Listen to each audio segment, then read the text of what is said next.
Okay, welcome everybody to our June quarterly meeting. We appreciate your attendance here, and we're just going to show the agenda really quick. We're going to have a little bit of LPNA business at the beginning, and then the District 10 office, Councilmember Batra will do a little bit more in-depth, what do you call it, outline or update on the VTA Safe Parking, via del Oro EIH and other housing initiatives. There's been some new developments in the last few days. Then Councilmember Batra, once you finish the housing stuff, then you can go into more general D10 stuff. We will have a representative from Representative Jimmy Panetta's office. Alyssa Garcia Marquez will be here. Captain Donohue from the SJPD is, I think, already here. Update from Sylvia Arenas' office. I believe she will be able to do the update at this point. I got a late notice about that. National Night Out, and then notice about our next meeting adjournment. So I'm going to hand it over to Barbara, and she's going to talk about LPNA business.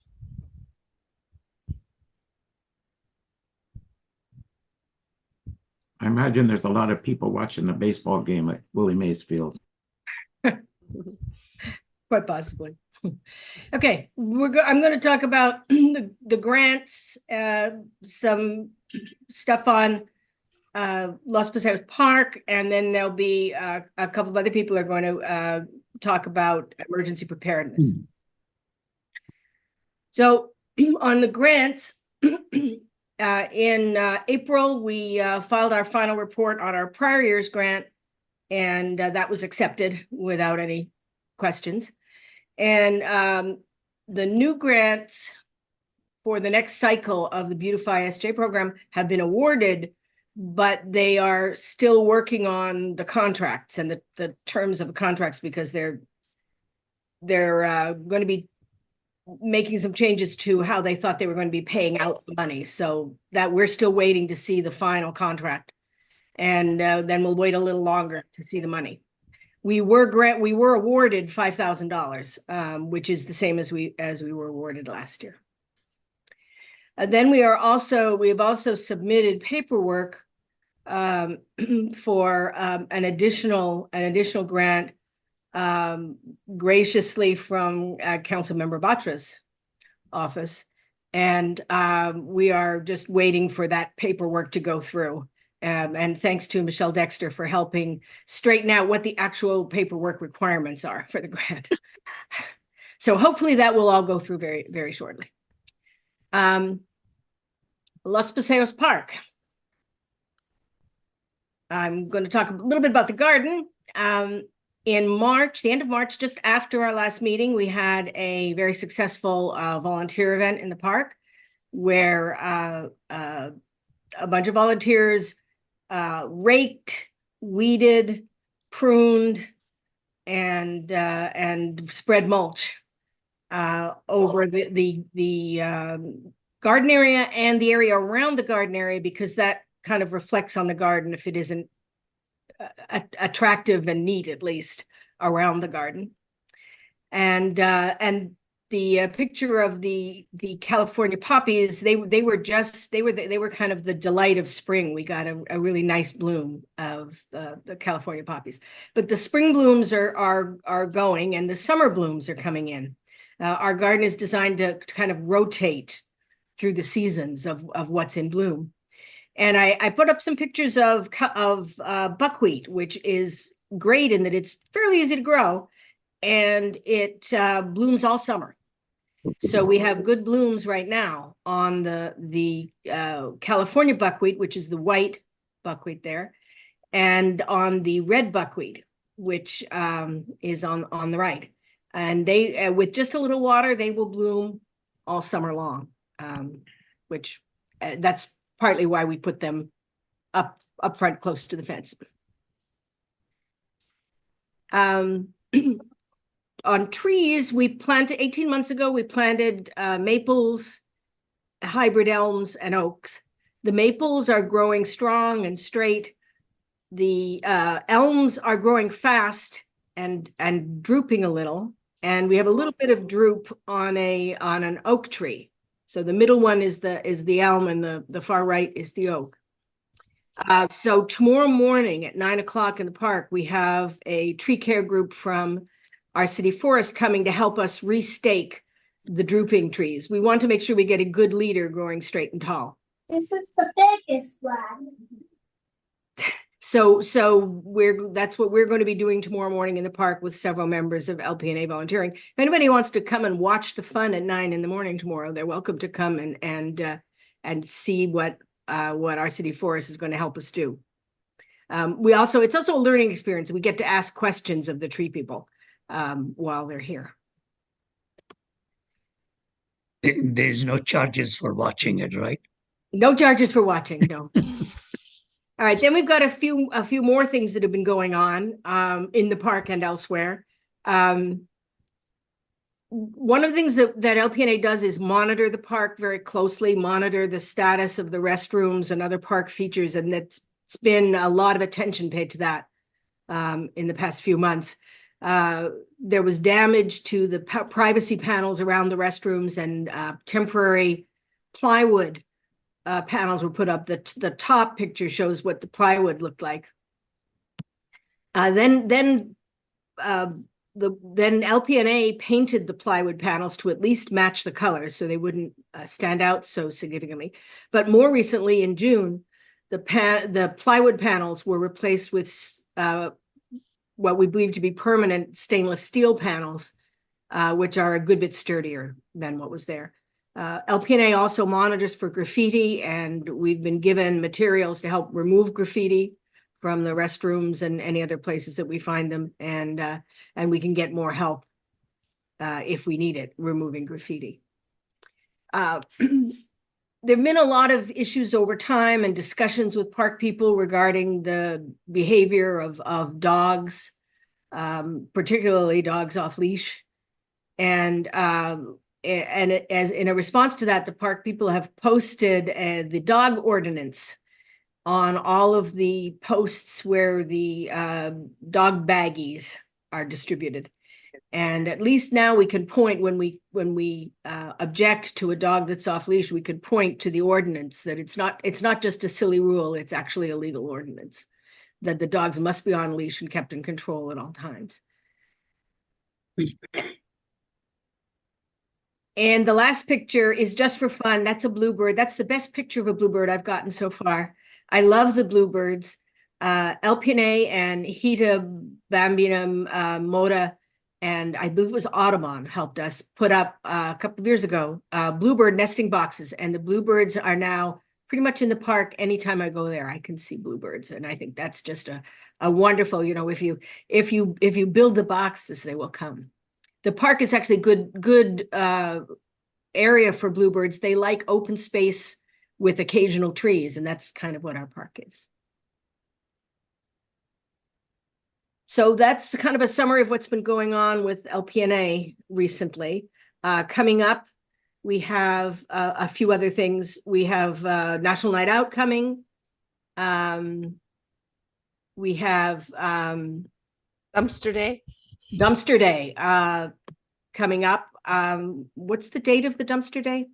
29th, and I'm sure Councilmember Batra will talk more about that. Sure, he'll talk about that, but we are looking for volunteers for that, and obviously volunteers for National Night Out. So stay tuned. And that's. Well, I think volunteers get a barbecue, don't they? Yes, volunteers get a barbecue, and usually what we have done in the past, what LPNA has done anyway, is given the volunteers first crack at the dumpsters before they're open to the people in line. And so if you have stuff, then you want to make sure you're able to get it into the dumpster. If you volunteer and come at the opening time or before the opening time, you can get the creds for volunteering, and you could also get your stuff in the dumpster first. Okay, onward to Councilmember Batra. I believe, Councilmember, you're going to do the update, right, for the housing, like homeless and housing kind of stuff, or is Michelle? Yeah, we do intend to give you an update on few things. What's the total time you have allocated to us so that we make sure we get our highlights in? Councilmember, can you adjust your camera so we're only seeing your forehead? Okay. There you go. There you are. Okay. You can see me a little better. Okay. Perfect. Well, probably what, 15, 20 minutes, I'd say, for Okay. the safe All right. parking, and then 10 minutes on the rest of the stuff. Does that sound reasonable? Well, we may need the other way around because Oh.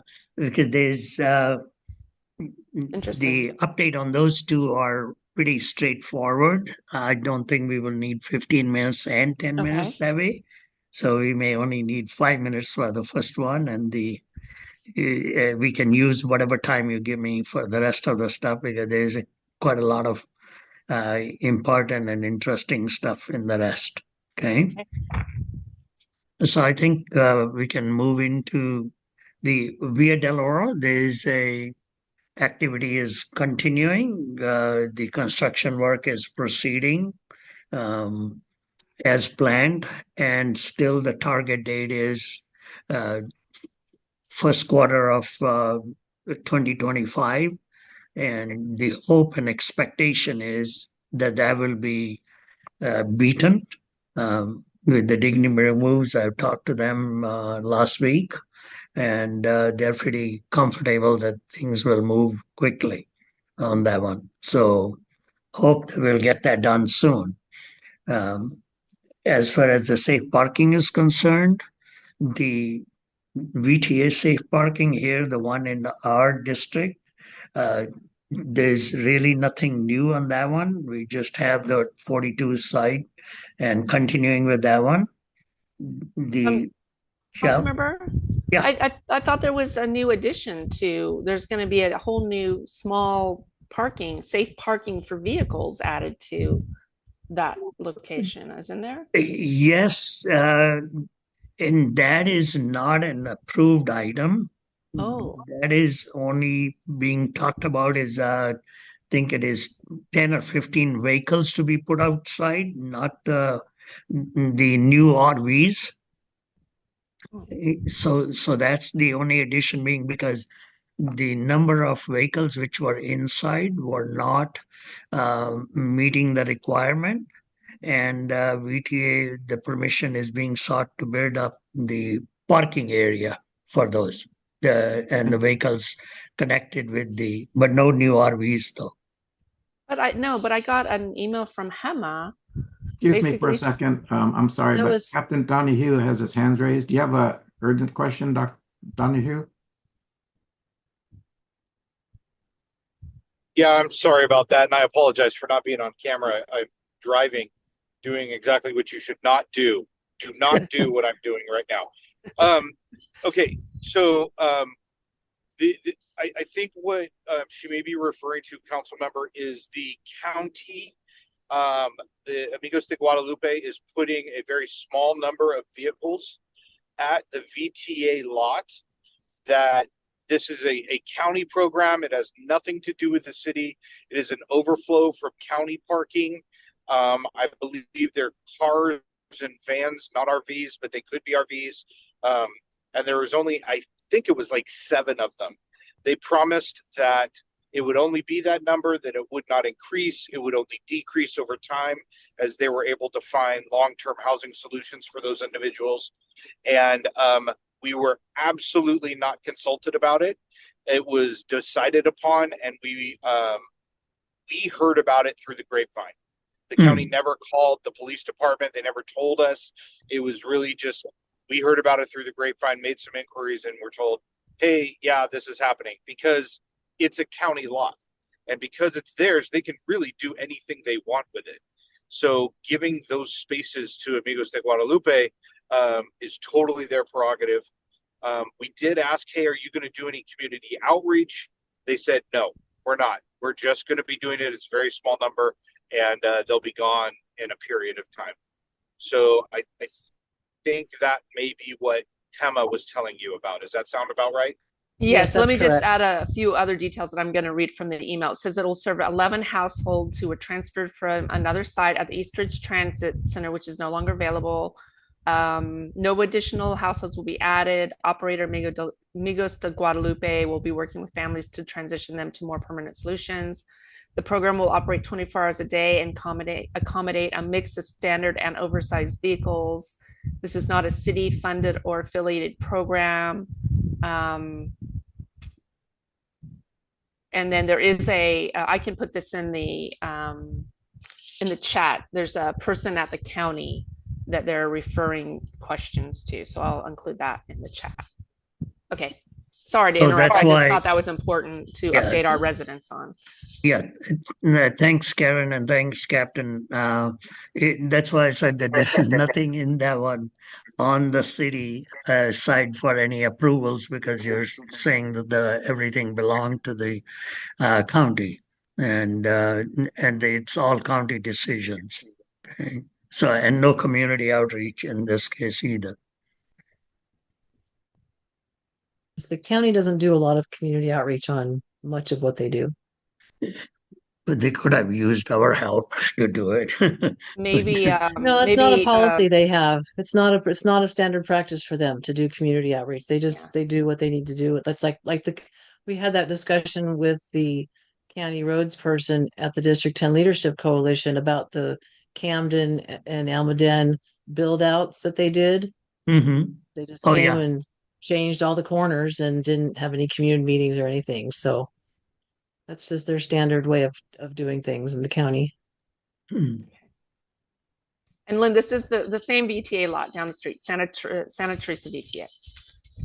Okay, continue, Council Member Bob. Okay, sorry. So if you allow me, I'll move into the other updates which we have. Oh, wait.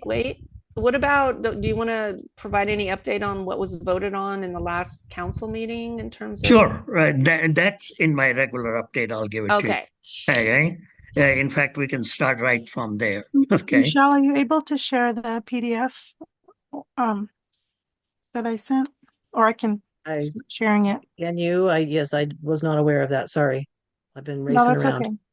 Okay. Can you give her the right to share? Yes, let me give you co-host. Who is that? ML. Oh, Michelle. ML. Sorry. AMMAL.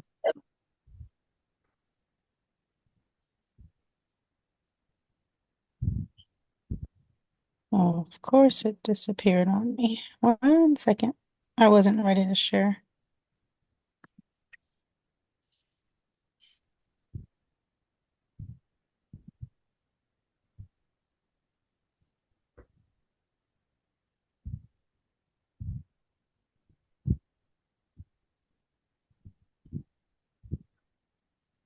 You gave me, it's telling me I can't share. Give me 1 second.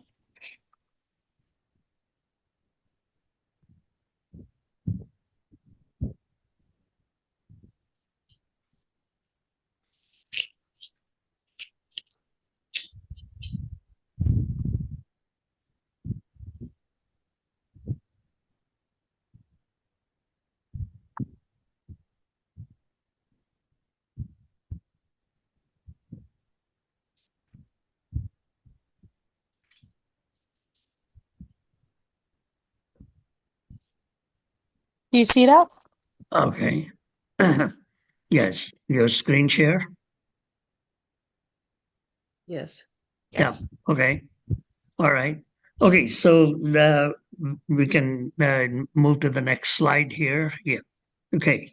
So before I talk about our things, I want to thank the LPNA for being one of the most active neighborhood association, and your work looking after your parks, you're looking after your neighborhood, organizing the events, volunteering. They're all admirable. And that's why we felt that we needed to give a commendation and we needed to give the grant. Okay. So I am grateful that you are doing so much for your neighborhood and helping the city really be able to do some of the things which would be normally fall on the city's responsibility.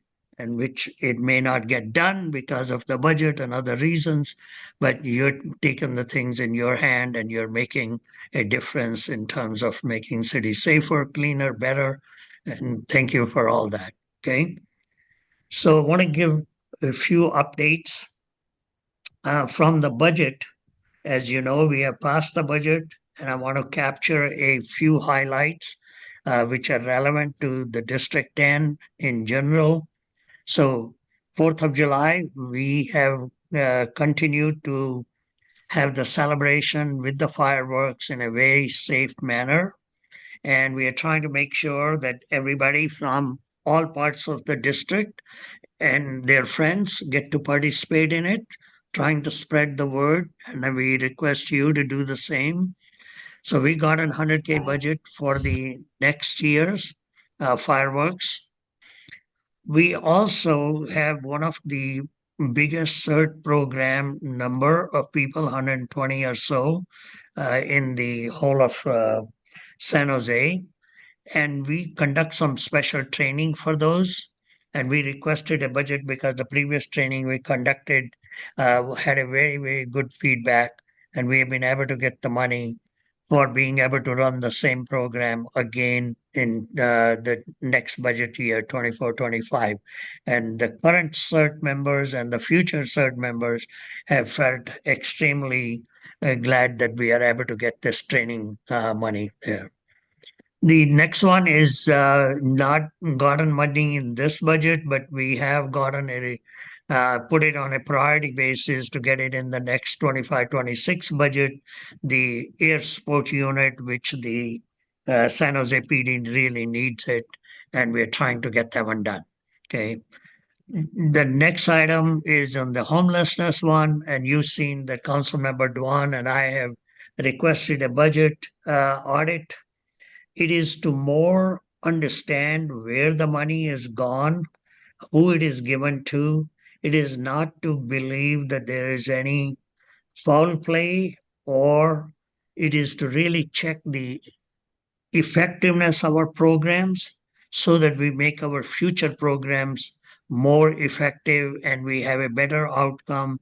And really, wherever we give our money, we have some outcomes known. Right now, there aren't clear metrics to know how successful our money has been or what the outcomes have been. So we've requested that, and also requested to study the structure of the city, how we are organized to really address our homelessness problem.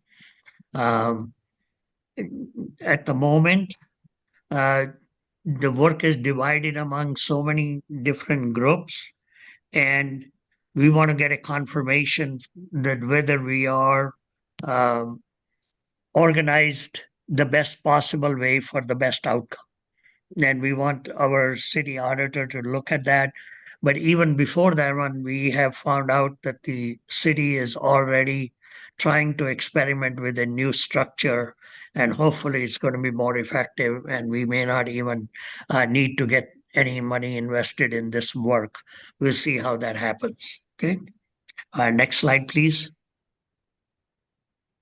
Okay, so you have known about concerts which have been going on for last many years, 4 concerts a year in the summertime in Greystone Park. I'm trying to expand or spread around things. So I secured funding for 2 concerts, which will happen in La Colina Park, and not in addition to the Greystone Park. We have to work out the logistics of this one because the concerts in Greystone Park have been organized for so long, it's become an autopilot. Who to contact, when to contact, so that it can happen.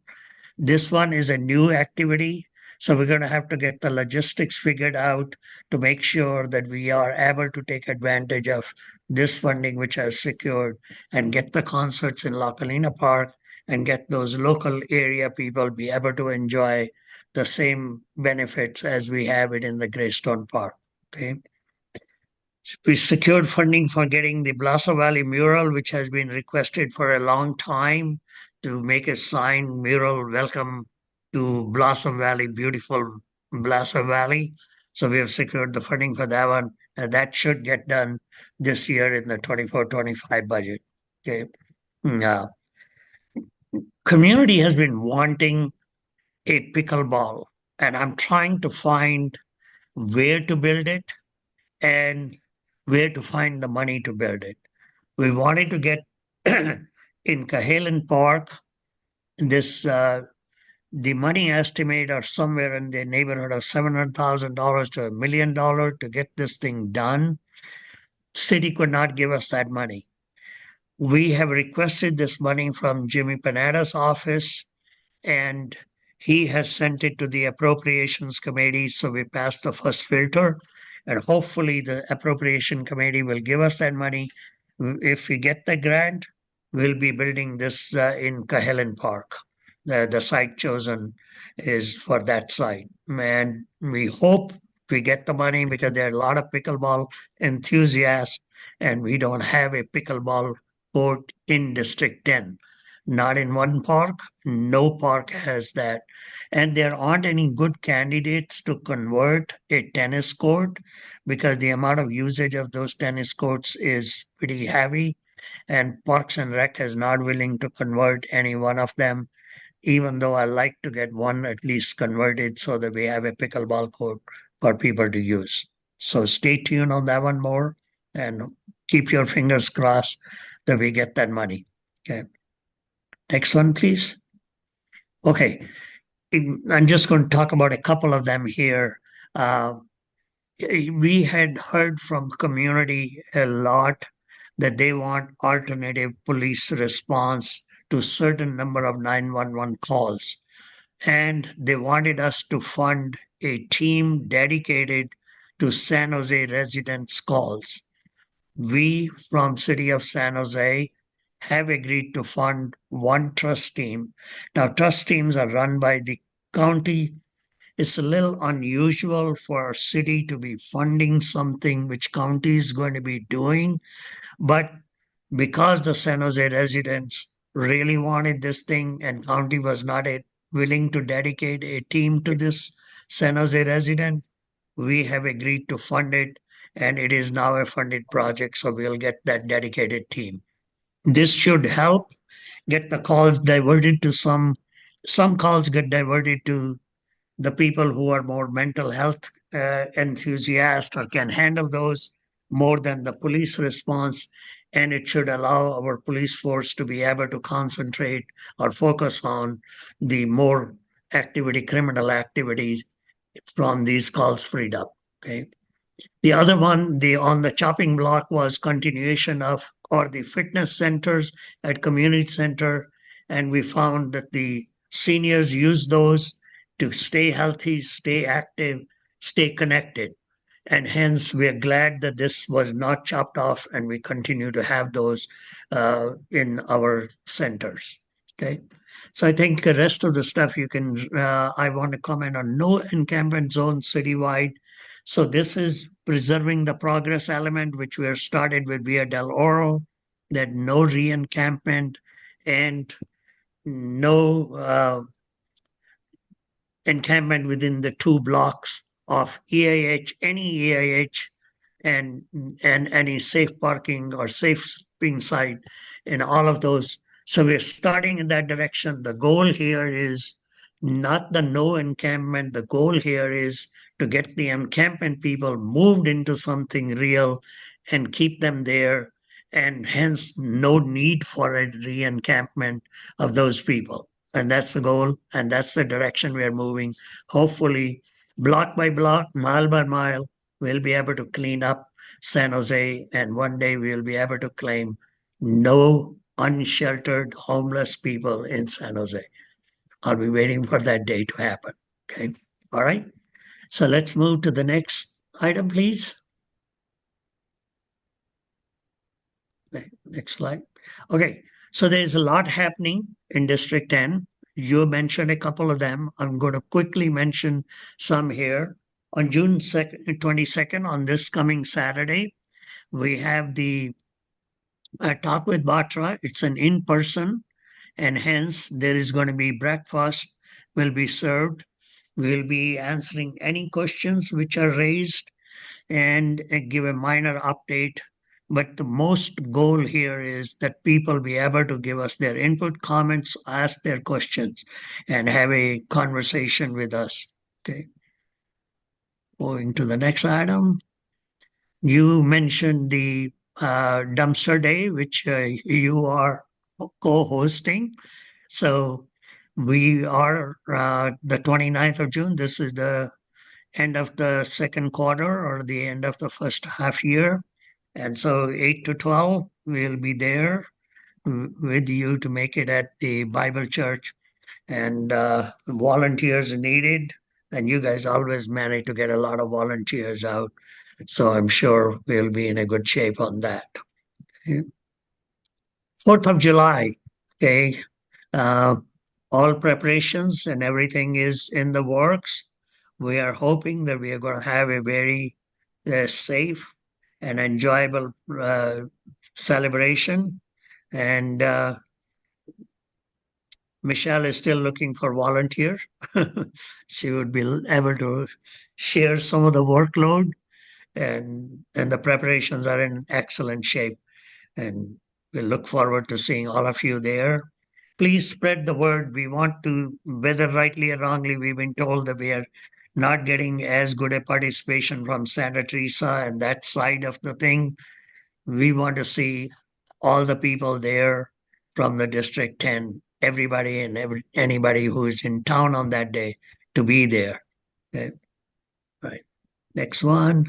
Okay. So Viva Parks, great program by the Parks and Rec. We had the one in last Thursday, and we're going to have 3 more. We advertised quite heavily, and that one actually had one of the best attendance, about 300 to 400 people there. Okay, kids enjoyed it. That Viva Park was followed by movie. So there was a lot of attendance on movie night. Many of the kids had to leave because the next day was a working day for the moms and dads. So they took them home. But these 3 Viva Parks do not have a following movie. There are some Viva Parks happening with the movie, and that information is available. If you're keen on going to a movie, you can take the kids over there. They are not in District 10, but there's no limitation on anybody being able to go there. These are the type of things kids get to do it. And so please spread the word and get more participation will be great. Okay. Let's move on to the Michelle, one. did you want to talk about the LPNA table at Viva Parks at the Los Paseos one? Oh, yes. Thank you very much. Thank you for reminding me about that. So the council office has a table at every Viva Parks, but for the one at Los Paseos, you guys should consider having your own table so that you can talk with people that come and try and get them, get their contact information, have a sign up sheet, so you can collect new people that don't know about you, maybe have a brochure or a flyer that kind of says who you are and what you've done, and that would be great. We'd love to have you there. Thank you. Thank you, Michelle. We did that once before, I believe, several years ago. Good. Okay. All right. Time to brush it up, Greg.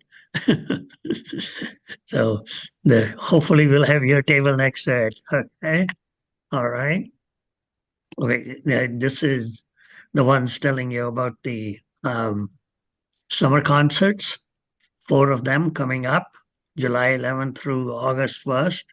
And when we get those scheduled for the 24-25 budget ones, we will be publicizing those for the La Colina Park. You got some good bands there. House Rockers. Woo. And the So Karen, we're going to see you there, right? Yes, probably. No, probably. I stop right there. We'll see you there. Okay. All right. The more the participation, the better it is. All right. So spread the word around. Okay. National Night Out. You guys put on a good show on that night. I'm looking forward to visiting all the locations we're going to have in District 10. Certainly plan to stop by with you. Okay. Okay, moving on there. All right, I think this is where Amal, you take over, right? So, yeah, I mean, would just, if you have questions, reach out to our office at District 10 at sanjoseca.gov. I think many of you have reached out and have our email. And of course, Michelle is always available, myself as well. So thank you for your time tonight. and hopefully we'll see some of you on Saturday at the Talk with Batra. If not for me, at least to have some breakfast with us. Can we have an opportunity to have people here ask any questions about any of the Sure. material you covered? So anybody have any questions or comments? Raise your hand. I see Mark Idemoto. I don't know if I'm saying that right, but has his hand raised. There you go. Can you hear me? Yes, we can hear you, Mark. Okay. So you know where I'm coming from here, Steve. I'm Keep gonna coming, bring it up Mark. again.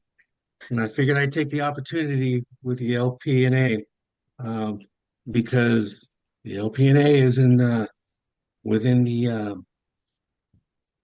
I would guess Zone the of hot zone concentration. you said. for the hot zone for EIH, safe parking, whichever. You know, we've had our share over the last 6 years. And I'll bring it up again, like I did a couple weeks back at the press conference with you and Council Member Doan, that there is a need, and I'm not the only one,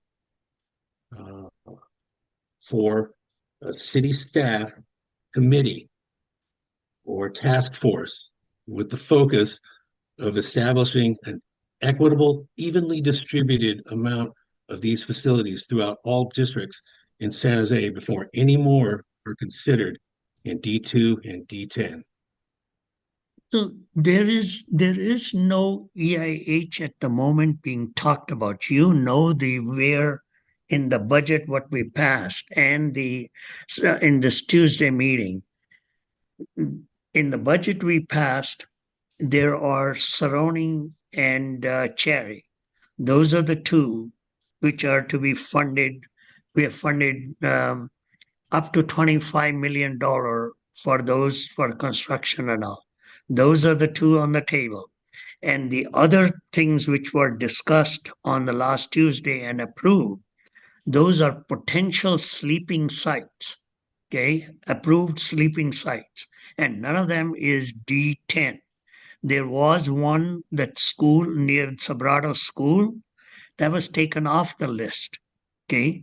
So I think I agree with you, the sentiment about trying to have equitable distribution, but right now there is none on the horizon other than what is already there, and Cherry and the surrounding, they're not in D2 or D10. Councilmember Batra, Yeah. if I understood the conversation at the meeting yesterday, and I might have misunderstood it, but my understanding was that they are going to look for additional sites now, and because a few were taken off, that they're going to go through a process through some informational memorandum, not a vote or something. And so I think that's kind of where Mark's coming from, is that, okay, you know, they're moving on to other locations for now, but it is possible that some additional sites, as they're looking to replace the 2 or 3 that were taken off, that some additional sites in our area are put back on the list. So I think that's where he's coming from, where, Okay. you know. So those are, first of all, I think need to be clear, Karen. That memo discussion was, none of those is EIH. Okay. Those are all sleeping sites. Okay. So those are going to have no hard cabins to be created. None of the construction activity other than the Cherry and surrounding. Okay. And number of sites which they're looking for accommodating 500 people who are going to be moved from those creek area. Okay. or the water storm, protecting the storm area. Yes, they're authorized to go and put additional sites. And that's the reason why I objected to that they don't have to come back to the council to get the approval. You saw the debate. I think Council Member Pam Foley didn't even initially understand that that is the level of authority we were giving, but she eventually caught on to it, but she didn't want to back off from there. So what was left was that the council member will be consulted or will be talked about. Whether the council member will have a veto power or not, that's what Mr. Doan tried to get it. He could not get that. Okay. So if any of our area, District 2, District 10, and I consider D2, even though I'm not a council member for that, I consider as attached to it as I feel to D10. If any of those sites, we get a wind of it, that they are on the sleeping site, I will certainly get the community involved, and I will be definitely involved, even though it was given that they can go ahead and put a permission. The current ones which are there, if they find suitable, they can even go ahead and construct it up to $5 million worth of whatever construction they need to do, because that's what the council approved. I wasn't in favor of that, but that's what it got approved. Okay. But if any new site gets picked up, and if it happens to be in D2, D10, you will hear from me, and I will not let it get approved without any council interaction. Okay. I'll write a special memo for bringing it on there through the rules, and hopefully I'll succeed in that. Ideally, I hope they don't put any D2, D10 on there. Okay. So that's what I can assure you on that one. Okay. And I just want to also add that, and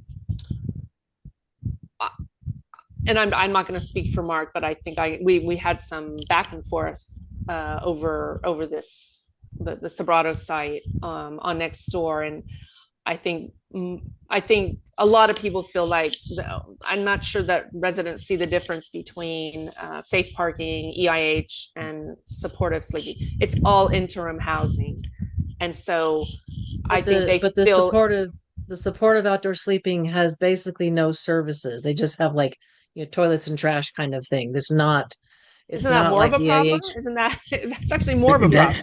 Yeah, that's a worse problem. I think. Yes. I So think we're trying we to tell should you distinguish.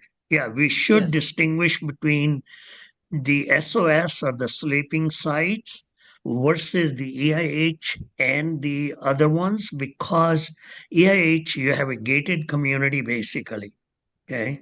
It's a hard cabins, they're well planned, and most people have not gone inside. Okay. The trouble is outside. And SOS is almost like the outside, what you have the problems with this. So I think it's good that you don't have any D2, D10 sites for SOS. Okay. If any EIH or anything comes along, we will have to have a discussion on that one. And I hope they don't bring D2 and D10 into the sleeping site area, because that is going to be very little to unmanaged. Okay.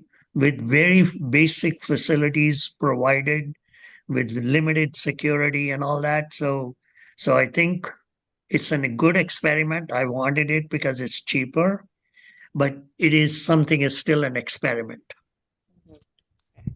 Mark has a question again. Sure. I'll try and make it real quick. Council member, I appreciate your sincerity in that statement. The problem is by the time D2 and D10 hear about anything, it's coming. Okay, there's no turning it around. As far as the classifications of EIH, safe parking, safe sleeping, or whichever, I'm not keen on the definition of each, but I'm talking about supportive facilities in general. That's my point. And Mark, there's a huge difference in that. Yeah. So let me and the take Michelle for a second. Yeah. So supportive services one usually has meant the health supportive services, okay, in the past, supported housing, supporting services.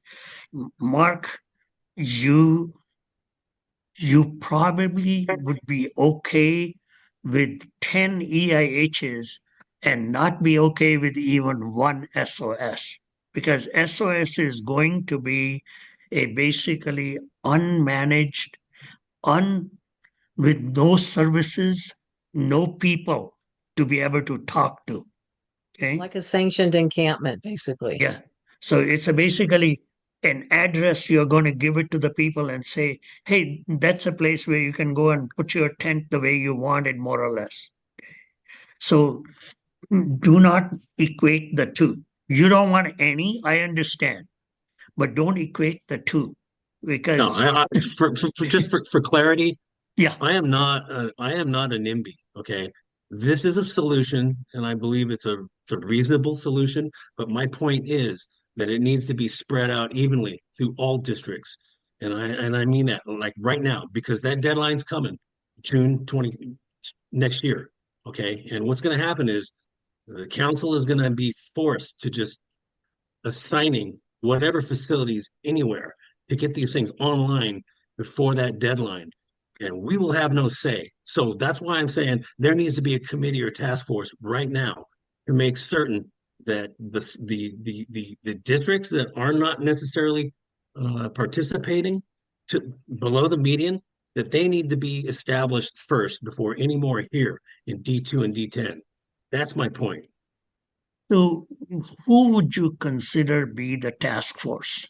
I don't know that I am not a council member. No, You are the reason I tell that you is that, your job. no, the reason I tell you is because they will say they have a task force, okay? Because the people who are trying to identify these sites, they have people from the Beautify San Jose housing director, homelessness, this.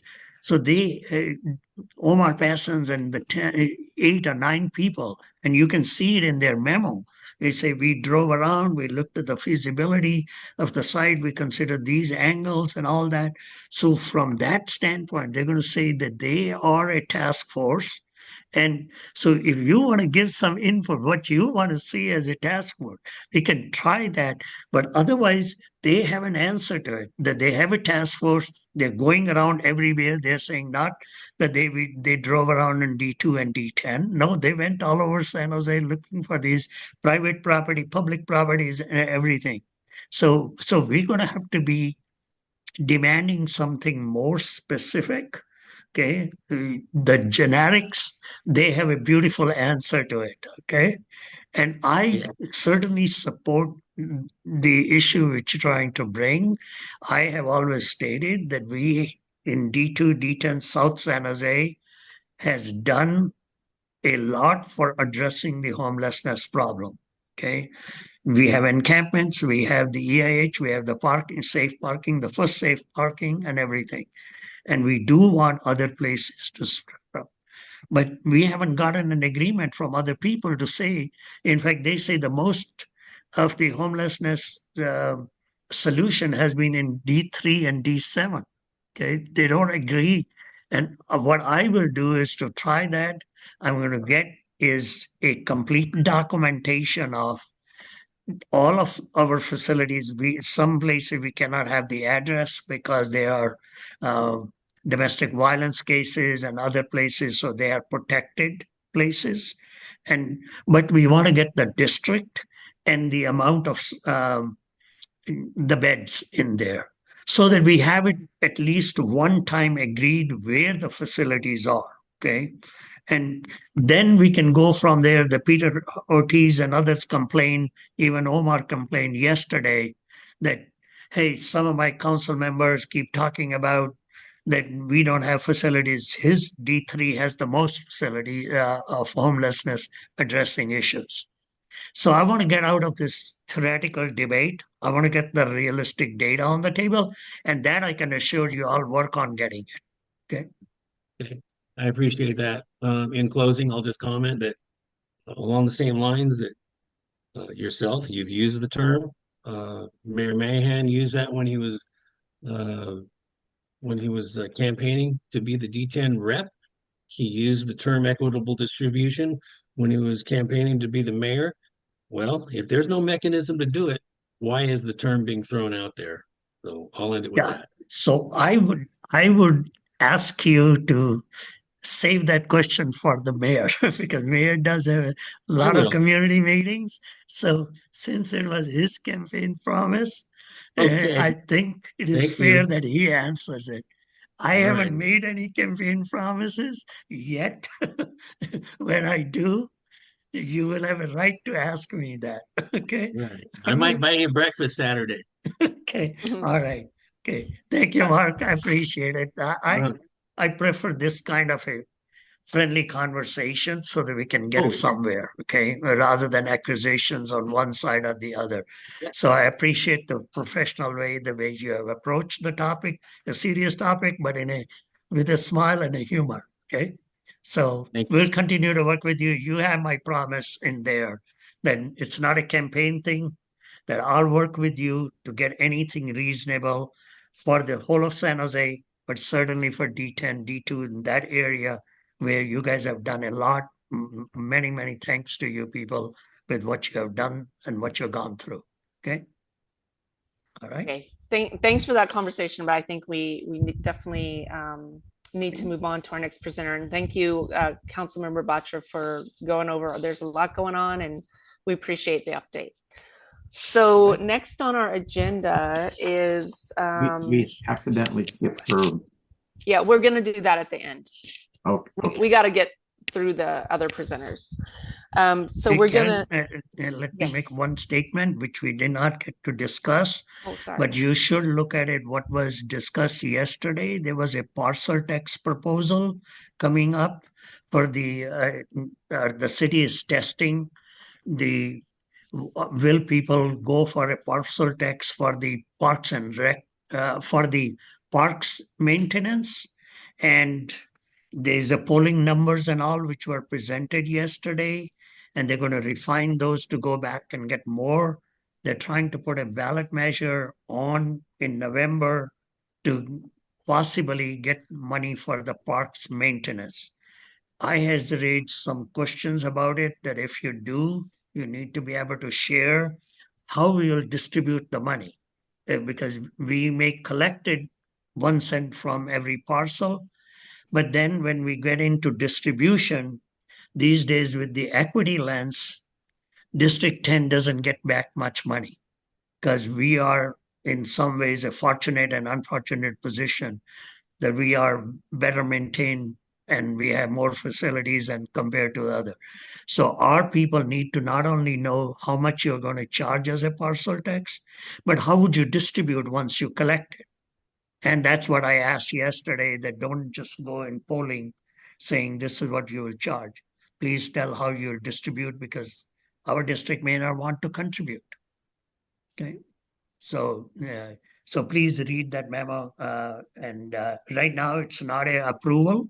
Right now it's only the approval to go and test whether the people it will be coming back in August for discussion and approval to go on the ballot. Okay. Thank you. Okay, so our next presenter is Alyssa Garcia Marquez from US Representative Jimmy Panetta's office. So we're going to hand over the floor to Alyssa. Alyssa, do you have any slides, or just going to talk about a few things? No slides, just briefly kind of go over some points that I talked to the congressman about to provide an update for you. Okay. Go ahead. Perfect. Well, first things first, thank you for having me. I know the congressman really wanted to be here, but unfortunately he was unable to. But you know, he did talk to me about some things that he wanted to highlight with you regarding some of the updates that he's done and any advancement of federal legislation that directly benefits constituents in South San Jose. Starting would be housing costs. So he continued to lead legislation increasing affordable housing units and assisting first-time homebuyers and renters, as well as through that with the doubling the capital gains tax for exemption for home sales. So that way more homes are able to get on the market, more people can purchase homes, and it can kind of basically provide more housing. And the idea behind that was mostly that, sometimes people who want to downsize can't downsize because of the capital gains tax that they have to pay. So trying to make sure that it is more updated with the times of how much homes are valued at would definitely help a lot more with creating the I just had the word and it slipped. Creating a market for homes, essentially.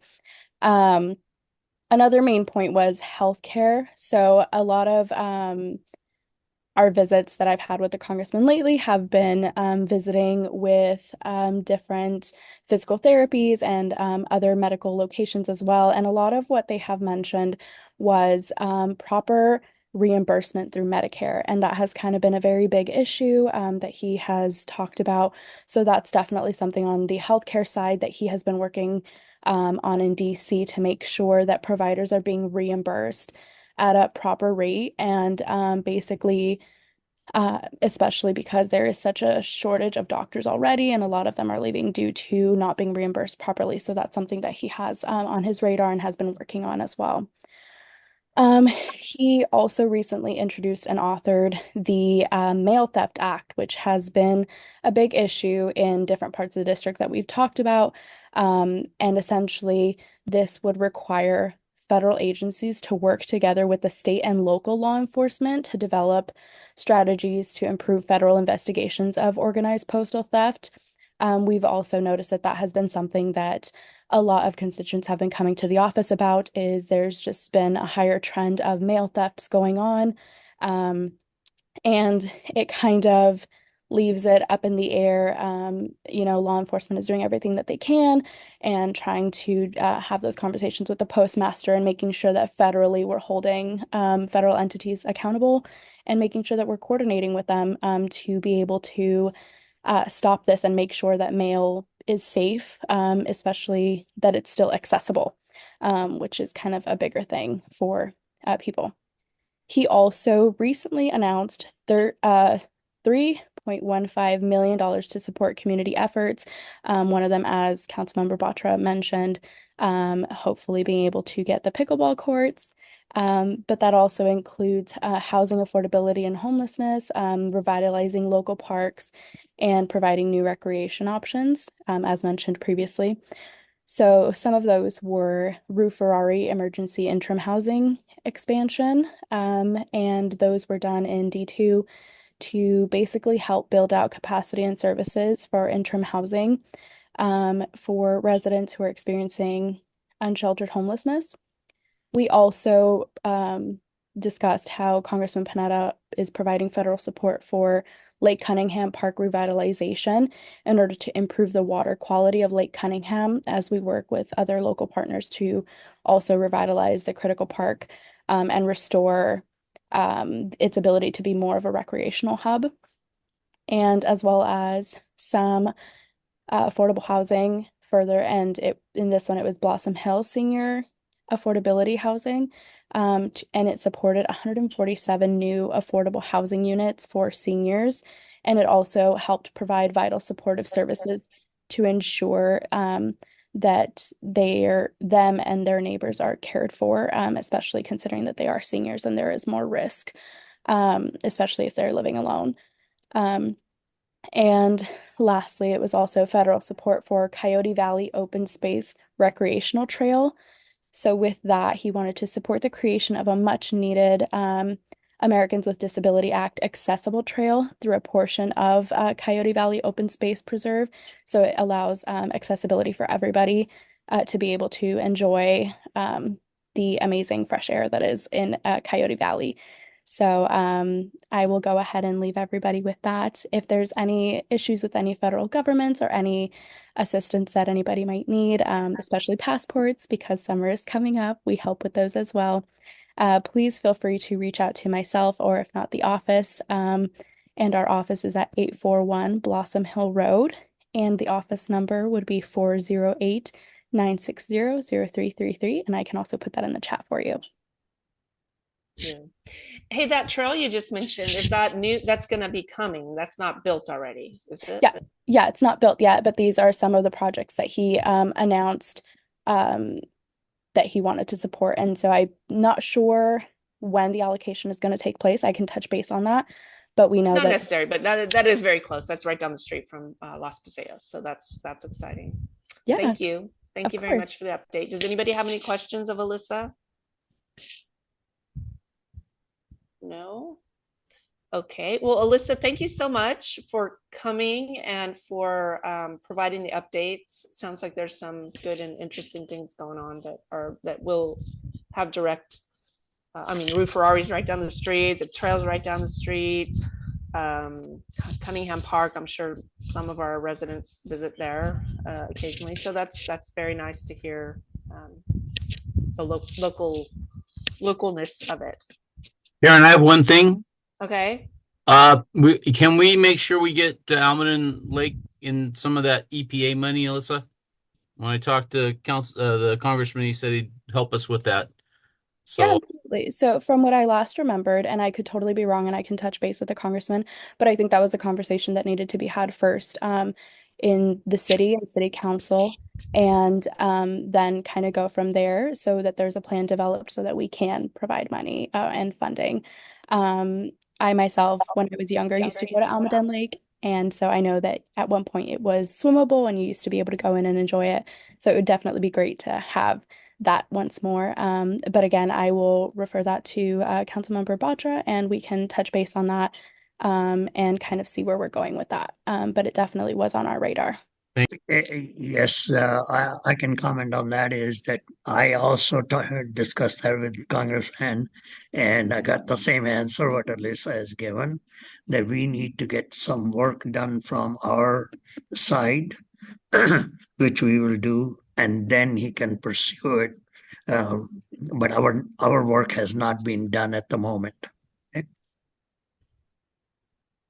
Okay. Okay, thank you very much. So next, I do want to check in with Captain Donohue. If you're there, do you have any time constraints, or can we let Supervisor Arenas go, or do we need to fit you in? Oh my gosh, do I get to decide if Supervisor Arenas goes before me? Only because I think our conversations were that Yes, you do, Captain. Yes, you do. our conversations behind the scenes were that you might have some time issues, and so we would try to fit you in if we could. Now, No, Supervisor Arenas, you can have the last say, but I just wanted to be polite and ask you. Okay. She and I have a great relationship. We worked together for many, many years. So yeah, absolutely. I have no time. It's great. Perfectly Okay. Enjoy. Supervisor Arenas, I'm sorry. We told him we would check in, so I just thought I had to do that, but I didn't want to bump you. So, anyways, we're going to give you the floor, and thank you for attending in person. Thank you, Karen, and I cannot wait when we're actually in person and I get to see everyone face to face, because I think this is really what makes a neighborhood safe, and not only safe, but I know the captain will talk more about that probably, but what makes it thrive, right, is all this working together and creating these kinds of partnerships that allow for us to talk about the future of our lake, the future of our neighborhood, and how we want to invest our time and resources. And so thank you so much for having me tonight. I'm really excited to be here. And thank you, Captain, for tipping your hat towards me, allowing me to be part of this conversation before you. Really appreciate it. I know we've had a lot of really good rapport, and my full respect for the captain. We both were in public safety committee. I as a council member, and I know that our captain went through great measures to keep our city safe, to keep our neighborhood safe, and so I'm really grateful and thankful for that. So I wanted to just talk a little bit about some of the things that the county has been doing. We have been really busy, just passing our budget and asking our services, our departments, to decrease 250 million across the county systems, and so that looks different in every department. But everybody had to do their part this year. We try to really not impact any. What we targeted were vacancies, and so these were positions that were on the books, but not in. Nobody had really taken them up, and for whatever reason, as you all know, we've seen an exodus from our valley into other places that are more affordable to live in, and it's really hard to hire people on and keep them, as our county isn't as competitive as other municipalities or the private sector. But everybody did their part in doing that, and so I want to do my part in providing back to our community, and it really prides me to share with you that one of the things that our office did was we provided some grants, and just FYI for future opportunities. I think you were all part of the distribution list where we talked to folks about our grant opportunities. And so David, correct me if I'm wrong, we start in April Yes. accepting proposals. And sometimes what we try to do is take a look at neighborhoods and consider whether we've approved or not, or given you in the past, and what you're hoping to accomplish. And so if there is a goal that you're hoping to get to, and I know I heard earlier, Lake Almaden, I think there's a portion of work that needs to get done. I'm not sure exactly what it is. And I'm not saying that our office can cover the whole thing, but I know a little bit about preparing ourselves, because as a District 8 council member, we got a study done internally to take a look at the quality of water in Lake Cunningham, and really created opportunities for our next council member to leverage resources like he's doing so well, which is Councilmember Candelas. And so if there's something that I could do in order to help out, please let me know.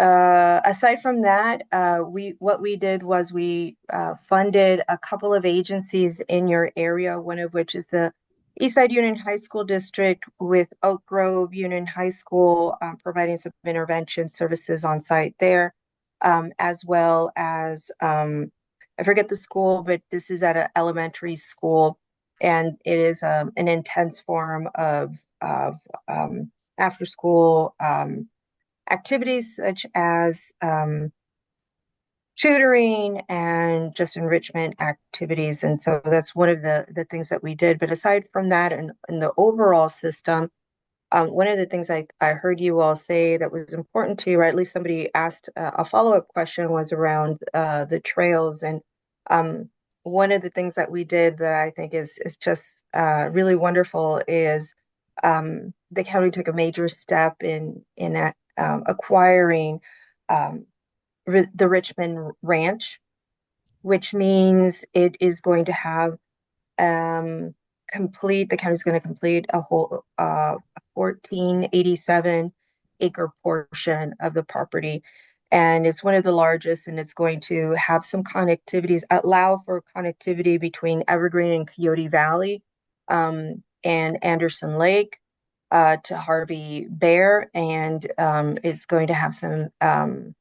We're taking some major steps in order for that open space to improve wildlife corridor. As you know, that's really important, and provide public access to some of those beautiful land areas, not only just hiking, but getting on your horses if you happen to have one, or just really doing some of the wonderful things that most people don't know are available to us just in our own backyard. And it's just a matter of driving 15 minutes or sometimes it's just really literally in your backyard. So I'm really excited about that piece. The other piece is the Anderson Dam tunnel projects are nearing completion. And this is overall seismic retrofitting, as you all know. It'll help reduce flood risk, not only to the surrounding communities, but the communities that are downstream from the dam, as you've seen how parts of downtown San Jose were impacted. And so this is something that I think is really going to be crucial. And parts of that of my office has received reports that parts of the Coyote Creek Valley during the wet season has been flooded by Anderson Dam project, which includes the Coyote Creek Trail. And so we're trying to fix some of that to make sure that there's still access to the trails, right? And that we don't, because this retrofitting is a long game. And so what we want to make sure is that trails that are impacted by some of these nearby capital projects are impacted the least. And what we could do is provide you with, and David, who's I think on the Zoom call, we can provide you with some maps in terms of like where it's going to get impacted, how it's going, what it really means to you in your everyday trek through the trails, so that you can provide us with some feedback, because I know that between us and Valley Water, we have a difference of opinion in terms of access to trails. Obviously, we want to preserve as much as we can. In the meantime, through the different phases of construction, and so it's really important for all of us to be part of those conversations. And we'll, like I said, we'll follow up with what that really means in terms of what the trail is. Let's see. The Anderson Project Dam is expected to last for another few years, as I just mentioned. And so we'll let you know exactly what that means. Let's see. The other piece is we'll talk about, yes, I talked about the budget. We just approved it. What we're hoping to do internally is connect a lot of the behavioral health with some of the work that's being done by the city of San Jose and other municipalities when they're doing tiny homes, or they're doing any of this interim housing, so that there is connection between services, county services, which is mental health, and health services, and those folks who are living on site. And it's one of the referrals that I have provided direction for our administration to follow. And as that moves along and their partnerships actually get created, I'll come back and give you an update about what that actually looks like. But I think we have to provide service to the folks where they're at, instead of asking them to come to, a clinic here or a place over here, and go where they're actually needed. Let's see. Oh, the last piece, which is part of the work that I was doing as a council member and extended into the county, because it just really makes sense, is as many of you know, that sexual assault is a lot of our children are impacted, and a great portion of sexual assault is comprised of incidents that impact children under the age of 13, as well as 13 to 16. And so what we need to make sure is that there are best practices available to those survivors, and one of which is a child advocacy center, which is kind of everything under one roof. It's integrated and comprehensive services to survivors, and it has been nationally accredited and recognized in San Jose. Unfortunately, when you get further away from the city center, from the center of San Jose, as you get part of South County or South San Jose, people tend to come less into central San Jose to receive services, and that's what we've seen in data. And so one of the things that I have asked for is to have a children's advocacy center in the south part of our county. So for you all, it would be, the closest thing would be Morgan Hill, which isn't very far and sometimes against traffic. And so that is something that's going to happen soon enough. We've chosen a site, and it's in the works. And so I'm really proud to share that those who are surviving sexual assault and who are children under the age of 18 will be able to access something. And one of the things that's really important, I know this, Captain Donohue, you've heard me say this before, and you've worked towards this goal of making sure that there's early intervention for survivors, because when survivors do not receive any support, there's tracks that they usually follow according to research, and one of which is domestic violence, the other is sex trafficking, and the other is sex work. And the girls who are impacted, who don't receive support services, usually get involved in the juvenile justice system a lot more than other girls who aren't impacted by sexual assault. So that is something that we typically don't talk about, but I'm really intensely supporting that to make sure that we have alternatives and interventions for our survivors. And so those are just some of the things that we're involved in. The last piece I'll just say is our Department of Family and Children's Services is undergoing a reform, which myself and Supervisor Chavez are leading, to ensure that our children are also receiving the best support that we can provide.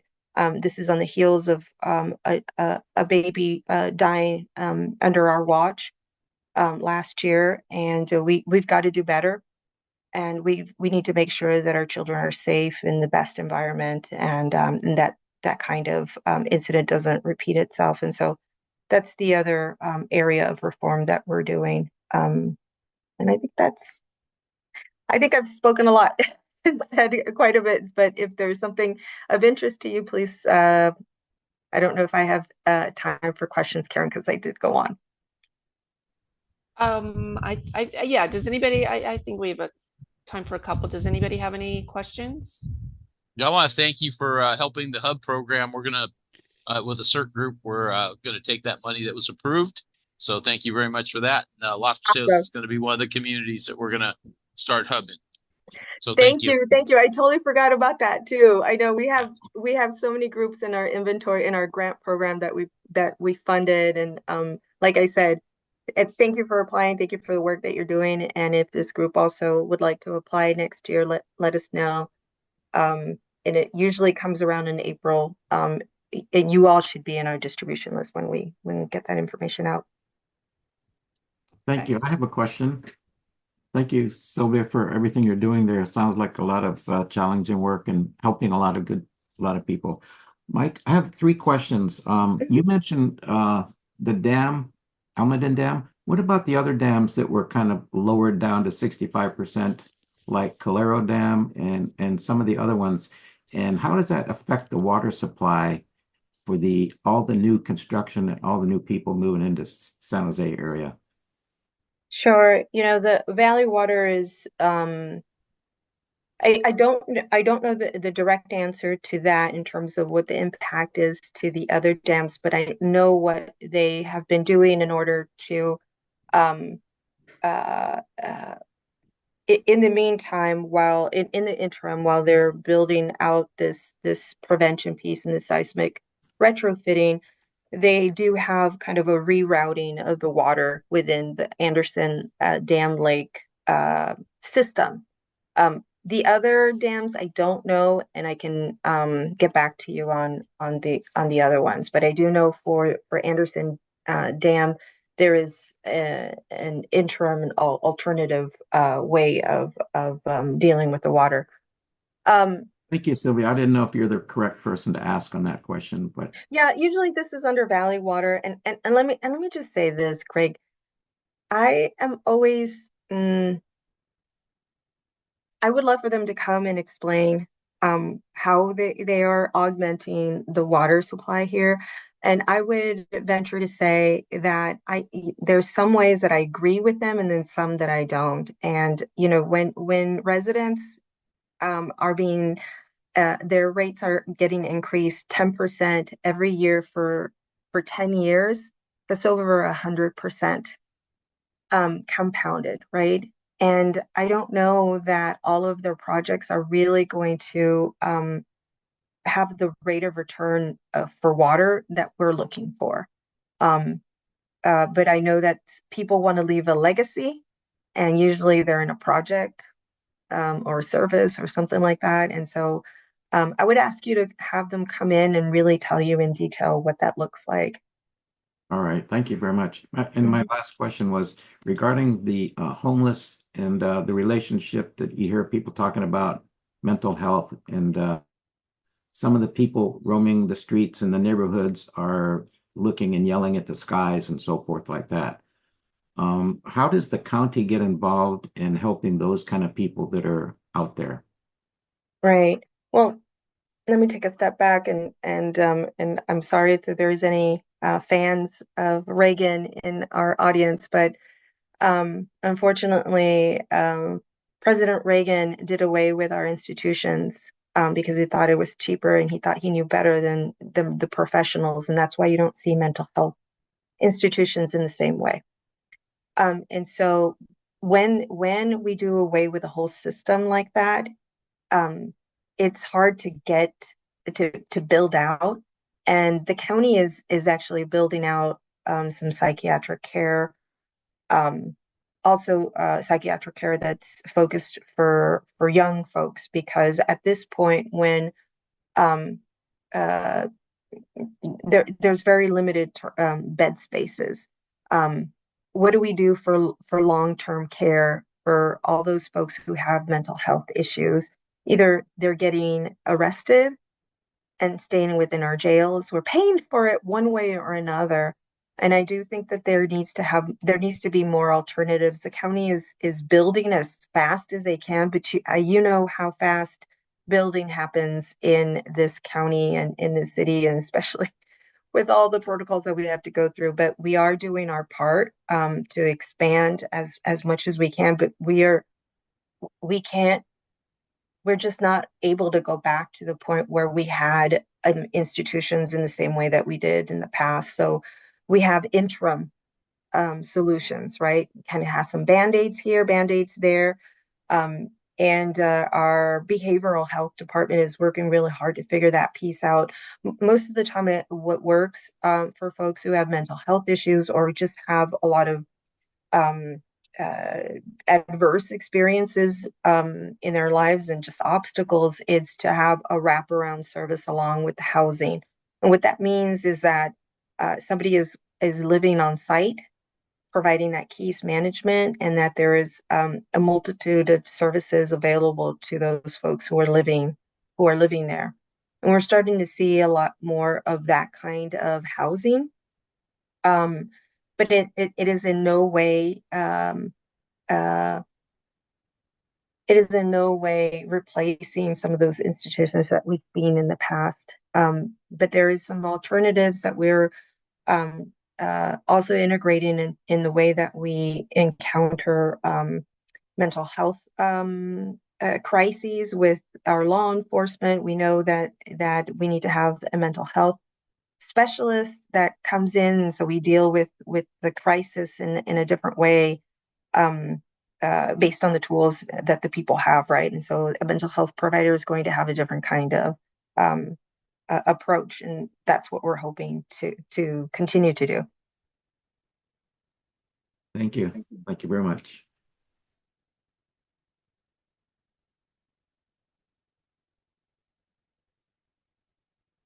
I'm on mute. Thank you so much for attending, Sylvia. We really appreciate you coming in person. Well, not in person, but coming, yourself to the meeting. And although David, we were very happy to hear updates from you as well. But it's always nice to have the actual, elected official talking to us. It just adds a different component that we all appreciate. So thank you so much. Well, let me know when to come back. I'm happy to join you all. It's always lovely to see all of the leaders in our community that are working so hard. And so, I know you're all meeting, whether I'm here or not, and that means so much to me because it means people are working in tandem with us to make our communities better. So thank you for the work that you're doing. Well, you're definitely invited to our national night out. I don't know if you'll be in the area, but it's, August 6th. And I think you attended last year. Did you attend last year? I think the very tail end of it. I got like the tail end. We started in South County and we thought we were going to make our way up. Yeah. And of course, things always go haywire when you're having fun, right? Which is a great thing. We'll save some pizza and ice cream for you. Yeah. Thank you, Greg. That ice cream hopefully will not be a milkshake by the time we get there. Okay, thank you. And Karen and Greg, please, I'll be reaching out to coordinate National Night Out with Los Paseos as well. So okay, great. Yeah. Thank you very much. Okay, I think we are ready for Captain Donohue. You have the floor. All right. Well, I'm sorry for those of you who are tired, but I have so much to talk about. You ready? Here we go. No, I'm just kidding. It's not that much. Burglaries are low. We only have 2 in your area in the last 30 days. 1 commercial, 1 residential. Commercial was at the shopping center, and the residential was on Haverhill Court. So there's no clusters, no rash of them. No robberies whatsoever in 30 days. There was 2 aggravated assaults, 1 at Martin Murphy and 1 at Los Paseos Park. We're not surprised by that. Students and stuff getting in fights. And then you've had no homicides, which is good. You had 2 injury vehicle collisions. 1 was over on Monterey, which actually clocks into your neighborhood, even though it's outside your neighborhood. It just gives credit to your neighborhood. And then 1 was on Chantilly at Santa Teresa Boulevard. I don't want Herb to hear that because he's probably going to yell at me and demand motors officers, stop lights, stop signs, emerge vehicle, helicopters. We're not going to do that, Herb. 1 accident, and it was minor injuries. So that's it for the stats. I want to do a couple of things. First, I want to give kudos to Alan Chan. A lot of you probably don't know this, but every day Alan goes on a walk with his dog, and his dog takes him to the bathroom at the park, and Alan takes pictures of whatever graffiti's there and then sends me the pictures, which is perfect because that's what he's supposed to do. Then he reports it on 311. Then he goes home, gets paint, comes back and paints the park, paints the bathrooms. So it's pretty awesome. And that guy the reason your bathrooms are as nice as they are is because of Alan. So I'm not sure that's going to go on any city award, that quote, but good job, Alan. And I appreciate what you do for the community out there. The other one, and this one pains me to no end, but I'd actually like to give kudos to Herb Bowen. And the reason for that is this. The other day, on Saturday of last week, we did an active shooter preparedness exercise. And this is kind of a secret thing that Herb had been part of the planning of. So what we did, and this is, by the way, is something we have never done with officers before, is at 6:30 in the morning, we took half the patrol watch and surprised them and told them to all go to the mall. And they got to the mall, and we took their weapons. We gave them fake weapons, and we said, okay, there's an active shooter in there. Go handle the problem. And it was a preparedness exercise to see how they did.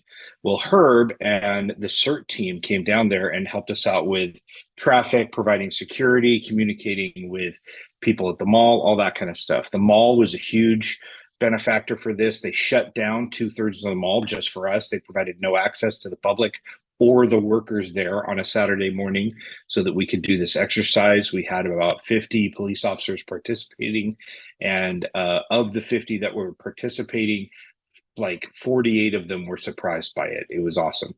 So it was a great exercise. We learned a lot. The troops got great practice, and it was super successful. And a huge part of that was Herb and the CERT team. So I want to give kudos to Herb for A, keeping the secret. Good job.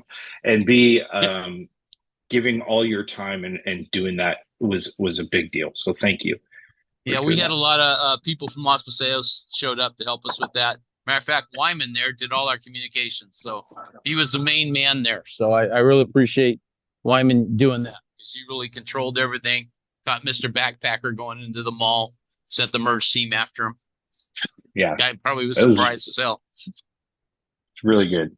Yeah. So yeah, thank you for giving us the opportunity. Thank you.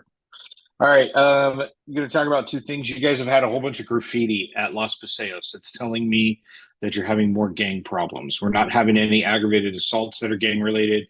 We haven't had a lot of gang crime, but what tends to happen is graffiti precipitates crime.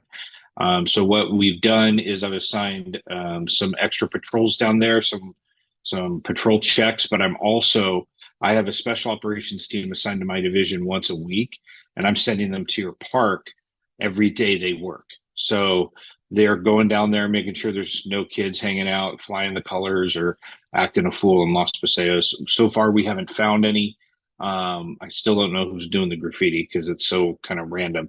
And Alan can attest to this. It's a new, different graffiti every time. It's not the same guy that tags the same name every time in the park. It's like, one day it's this guy, one day it's another guy, one day it's like, I love norteños. Like, it's weird. But so we don't have a suspect for the graffiti, and we also don't have the gang problem yet. But I just want you to know that we're paying attention to it and sending our special operations teams down there. And then the last thing, Greg, this is mostly for you, but I wanted to ask people here. You had mentioned to me the unhoused guy that was using some narcotics over by the power box. I wanted to know if anybody had an update on where that guy lived, or when we could catch him there, kind of if he's there every day at a certain time or that kind of thing. Does anybody know anything about that?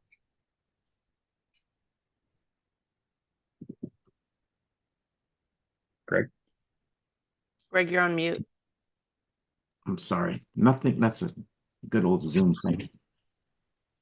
Nothing new that I can report to you tonight, Captain Donohue. Okay. I will get you some information. Where was this power box, Greg? Over in the park. Okay. It's at the end of one of the courts. It's actually on the pathway, right? Yeah. I think it was on the pathway. Yeah, it's in the pathway. Oh yeah, it's at the it's via Maria or via Barranca. Okay. Yeah, there's nothing new on that particular guy. I was thinking there's another person that kind of roams our neighborhood and walks around the entire shopping center, scaring people. That's another one. I'll talk to you about that another time. Okay. Going back to the previous topic of the what were you talking about before? Graffiti? Yeah, what don't we have a house that has cameras like facing the bathroom that we've utilized working with them to kind of get video before? I don't know. I've never seen that or heard that. I thought there was a one of the houses right across from the park has one of Issa's cameras, and that they No, that's not true. No. That house on the corner did not want cameras. And the house next to him, the one that we thought could help, is the cameras aren't good enough to do good. Okay. Gotcha. But Herb, So we did have a gentleman with his pants down over on the Paseos. My son called it in, and he was running down around with his pants off. So I don't know if that got to you, but yeah, we need to keep an eye on this African American gentleman. Okay, thank you. Oh, also redistricting. Okay, so the last couple topics are redistricting, fireworks, things like that. So For redistricting, everything's going good so far. We've gotten our third draft of the final report. The final report should be out by August. We're meeting next Wednesday to go over this third draft and then give our comments and edits, and then they should be done with it and then send it off to us. We're going to be reporting in the fall back to City Council. There are some things that we'll be able to implement right away. Some things are going to take some time. Major redistricting is going to take time, right? We're not going to all of a sudden redraw the lines. We have to do some planning. We have to test for radio saturation. And what that means is how many people are talking on the radio at one time. When we were newer police officers, used to be able to talk on top of each other. Like if I'm talking and Greg needed help, he could grab his microphone and say something, and it was a radio frequency to allow two people's sound to come over at the same time. Well, because of a federal mandate, all law enforcement that receives federal funds, which basically every law enforcement agency in the country, has to use a digital channel. And when you switch to digital, you can no longer talk at the same time. So if I'm running out a party or talking on the radio and Greg needs help, he cannot get on the radio and call for help. So that's called radio saturation, and it creates an environment where there's an officer safety issue. You want to have a certain percentage of the radio not being used so that if people need help, they can get on and call for help. So that's something that we're going to have to look at before we change who is in what district and how those districts are deployed. That's just one of a number of factors that are going to be part of this. So expect to hear back in the fall with the report to council, and then changes coming right after that. As far as fireworks are concerned, we talked about this last year, and this is a big community thing. This isn't a big police thing. The way that fireworks work in the city of San Jose is they're reported through the 311 app. They're not reported by calling 911 on the 4th of July or the week prior. Basically, if you have fireworks that are going off, you get on the 311 app, you put the information in there. And if you are anonymous, then it just goes to statistics and we just keep stats.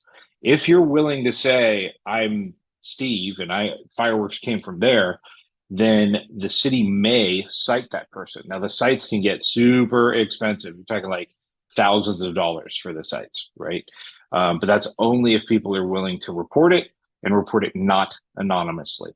So if you're willing to do that, please do. Now, we will not have patrol officers looking for fireworks on the 4th of July or the weeks prior. That is really up to the community. In the past, we've been able to allocate money and do pay job officers to drive around and do that. We don't have that this year. We have a budget crisis in the city. We're doing budget cuts. We are not putting police officers out to look for fireworks, which means that it's the community's responsibility to take ownership of what's happening in their areas and report it on their apps to the city. So we need that from you, right? And if we don't, then the city's not going to think there's a problem. They're not going to have tons of unanswered reports.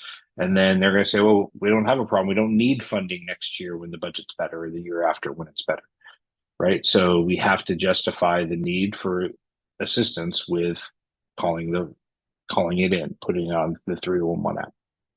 All right. Does anybody have any questions about fireworks or how that's going to work? 4th of July, big fireworks show at Almaden Lake Park is the nearest one. There are 3 in San Jose, right? That's your nearest one. There was a lot of people out there last year. It was a pretty cool show. Does anybody have any questions for me? I don't know if you heard about the webinar that was earlier tonight regarding illegal fireworks and how to report them. I knew it was coming, but I had to do another meeting at 6, so I wasn't able to watch it. But how'd it go? I wasn't able to either because it was in conflict with this meeting, but this was recorded, so I can try to get it to you if I know where it is. Okay, thanks. Anybody else? All right. Thank you very much for your time. Thank you for your time. No, we appreciate you. We appreciate you coming and no worries. Spending so much time giving us updates and letting us know what's going on. So we appreciate all of you guys. David, it's Sylvia. Good to see Sylvia again. Sylvia's been hiding from me over at the county. She, like, no joke, I must have reported to her 100 times when she was a council member, and she'd be like, "Well, Lieutenant Donohue, like, isn't it true?" And then a bead of sweat would pour down my head, because I was sitting in a chair by myself trying to respond to council. Yeah, but yeah, so it's good to see you Captain again. Donohue, you are hilarious. I don't know where this humor was, but it wasn't in committee, let me tell you. Yeah, I can't do that in committee. These meetings is a different place. This isn't a safe place. Like, but in committee, I can't joke like that. Yeah. I hope you're here all week because I'm willing to watch the show, let me tell you. Thank you. are Yeah. hilarious. Gosh. And You're making me feel like a absolutely fireman. So crosswalk with the cops. You're doing a lot more of those, right? Not until next school year, but yeah, we'll keep it up. We'll come back out Good and job. do Los Paseos and all that. I like the program. I think it goes really well with bringing the community, the neighborhood association, and the school together, which is, we need to do more of that. So I need to get the other yeah. divisions doing it, pushing them. They don't do it. I know. Okay, and also I didn't say thank you to Michelle and Amel for sticking around for so long. We appreciate you guys all attending and giving us updates and participating and all that. So, okay, I think we still have one. Well, we have a couple items, and that is. Why don't we let Wyman and Herb go on radios and I think Herb wants to talk about Hub. Yeah, I mean, kudos to Wyman to help out at the event we did at Oak Ridge. I really appreciate that. Went really well, and Jamie and Jen were there, and Lynette. So a lot of the people from Los Paseos showed up. So it was really nice to help us do that event. So like I was talking to the supervisor, we got a $5,000 grant from her to do Hub. So I can do probably 3 or 4 neighborhood associations, and guess what? You're one of them. Probably one of the first ones. Wyman went to the training, and I'll probably have a training for you guys to do that. David, if you're interested in seeing what Hub's about, we'll keep you in the loop on it. Yeah, sounds good. I actually used to work with Alvin. He's one of the CERT trainers at the city San Jose. Yeah. So CERT it holds a close place in my heart. Yeah, I mean this is kind of different because we're running it. Hub is Seattle. Oh, gotcha. OEM isn't really supporting this that much. Yeah, they know we're doing it, but we're trying to get more into the neighborhood associations and the strong ones like Los Paseos. Right. So we'll be looking for a few others and keep you in the loop on this to see what we're doing. CERT wise, we're kicking off Teen CERT next month. The scouts, and we're working with the scouts to get 40, 50 scouts out to do that training in July and August, and then the following months we'll do a class also. So yeah, things are going with CERT.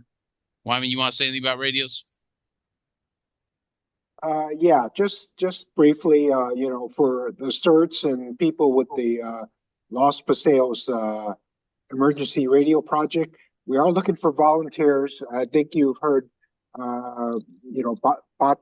Patra and other people mention this. There's the 4th of July coming up on Lake Almaden with fireworks in the evening and a festival earlier. So we're looking for volunteers to help out in the maybe the afternoon shift or the evening shift. The other thing is you've heard about the dumpster day on June 29th at the Blossom Hill Bible Church. So they're looking for volunteers to help with the dumpsters, but also we need radio volunteers to help with monitoring dumpsters and traffic control. So if you're interested, just contact Herb. Everybody has Herb's email address. So, and he'll put you on the list, and look forward to seeing you guys. And Michelle will be feeding you for that event.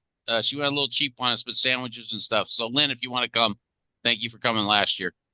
We appreciate that. A little cheap on this barbecue. I told you barbecue was good. You couldn't go bad on the barbecue last year. It was Very good. So you'll get a sandwich. What I was can it? live with Togo's, that. right? Yeah. We're Eric, doing Togo's. I won't be making peanut butter and jellies there or something.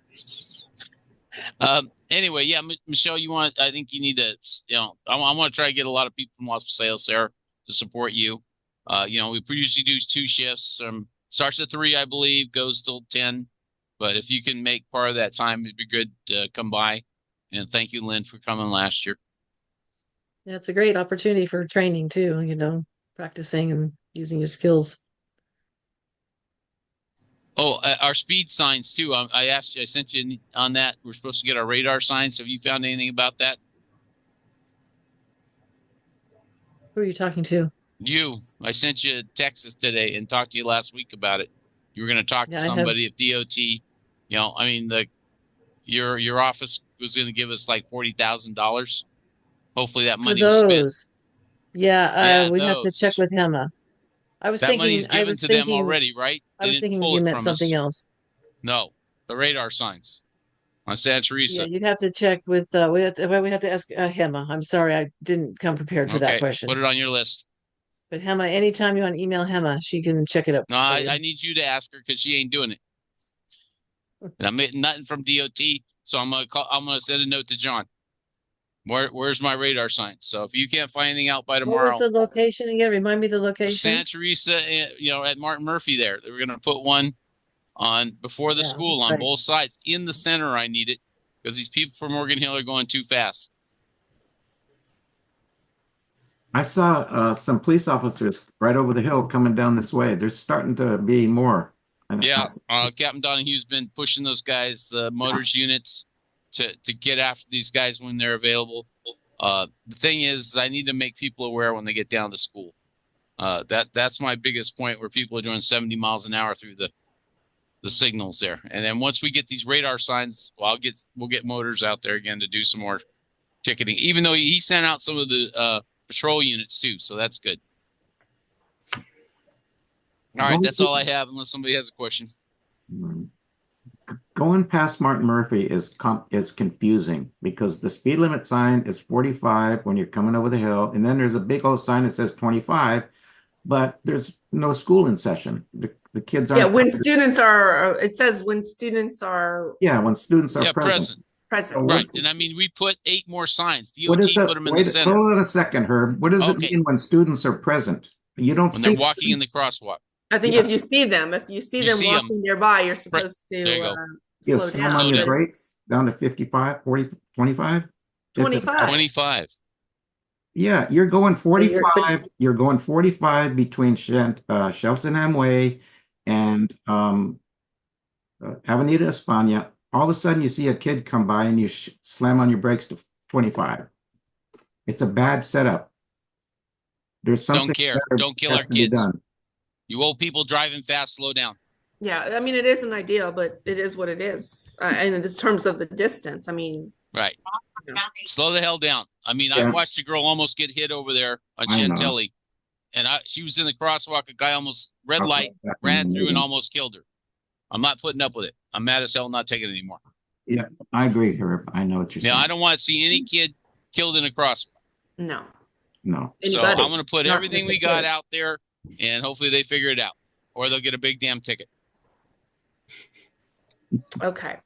So are you guys done with your CERT and all that? Yes. Stuff? Yes, Okay. we are. Thank you, ma'am. The only thing left is the National Night update. And considering that Michael Van Dam is the only other resident besides LPNA board, I don't know. What do you guys? So who wants to do the National Night update? Very brief version of it. Mike, if you want to volunteer, we need volunteers. There you go. The rest of us will be there.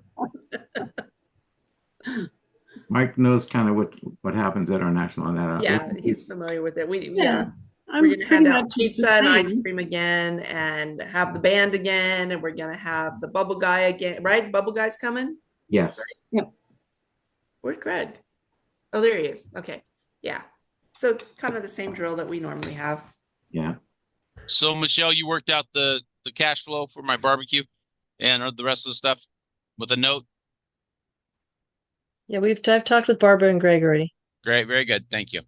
So for the barbecue, are you talking about after the dumpster day? Yeah, I mean, usually we get done around 10 or 11. We're only going to have 8 dumpsters, so maybe 9 if you pull one more in, right? Dumpsters go till 12. It says till Okay. 12. Yeah, Yeah. that's fine. Or So not I'll until start 4. cooking at 11:30. So we'll have hamburgers, hot dogs, something for the people just to get the rest of the community. We'll have a bigger group because it'll not only be our neighborhood association, maybe Greg Koopman and some of the other ones will show up. Greg was going to get a hold of the other one, right? Santa Teresa, Greg? Santa Teresa Foothills? Yes. Yeah. See if they want to participate. So it's kind of best to get together and meet the other communities around us.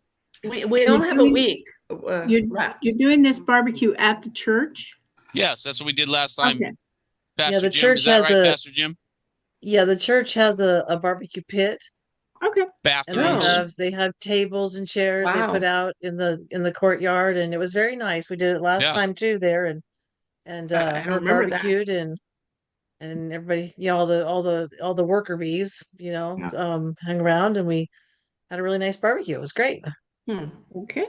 Michelle, So Greg, are you outreaching to some of those other neighborhood associations to see if they can help out? John Hessler. Yeah. I haven't done that yet, but I have to call him.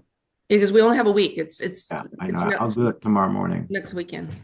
Okay. Michelle, are you in communication with the Santa Teresa Foothills Neighborhood Association? John Hessler, and who's president?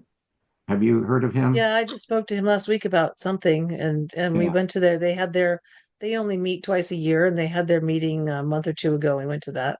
Okay. So he's the one that I'm talking about. They're a pretty big organization. And then Roland LeBron. They aren't very active, though. No, they're not very active lately. Roland LeBron, Santa Teresa Bernal Neighborhood Association. LeBron, you should check with Isaac, too. Check with Isaac. Tell him you're looking for volunteers. Who? Yeah, he's in Palmyra, right? Who? Yeah.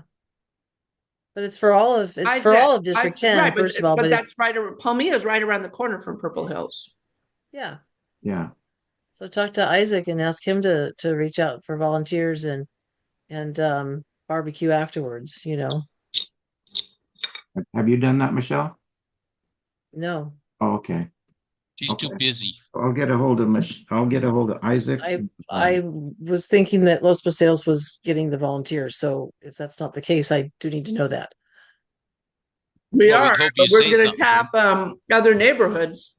We need to That's do a great it idea. quickly. Absolutely. I would reach out to Isaac and John Hessler and I mean, it's kind of hard to get volunteers to do a dumpster that's really not in your neighborhood.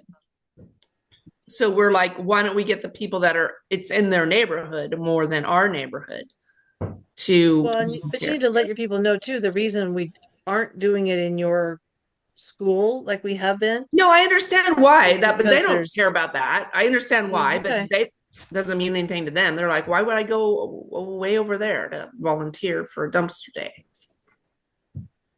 Well, let's try, okay? Because this is the one in the Santa Teresa area. Mm-hmm. So we do it in Almaden, Blossom Valley, Santa Teresa. This is the Santa Teresa one. Right. And so we can get Santa Teresa neighborhood associations to cough up some volunteers. Yeah. Hope so. Yeah. And then we need those signs again, the pointing signs, because people got lost. We had some signs. I noticed on the map that it's going to be a little different than last time. So yeah, we're going to actually have to have signs out on Santa Teresa to tell them to go up to Camino Verde, make a U-turn, and come back down the way that the map is shown on the flyer. They're not coming up Purple Hill Drive. They're coming up some other street and then going down another street and then Encinitas or whatever it's. So Greg, that's why I said we need a different. dumpster day posters or signs that maybe make up before this if you can do it. Let me know what kind you need because I've got the. Just say D2 dumpster day. That's all with an arrow on it. What, 20 by 20 or what? Yeah, 20 by 20, and we'll put them on signs. I got the yard signs or the our A-frames. I probably need about 3 or 4 of them. Do we still have the signs that we had for the last dumpster day? Yes. Yeah, we do. They were Karen put them together because we had to kind of throw it together because we didn't have anything. So yeah, I think we can do a little better job. I'm the one who put them together. We're in the So no, we're in well, the we room. were on the on the actual last thing, dumpster day you had. Yeah, at that church, we ended up taking some, and she used some markers. So yeah, this was at that church 2 years ago. I'll go over to the room and look at the signs tomorrow and let you know what's there. Yeah, let me know. And just 20 by 20 D10 dumpster day, and with an arrow, and then Michelle can use them later. Black and white's fine. Okay, you guys. All right. Are we? I think we're meeting's adjourned. Ready to adjourn the meeting. Okay, thank you. Thanks, you guys, for sticking around. you. Mike, thank you for sticking around. We appreciate you.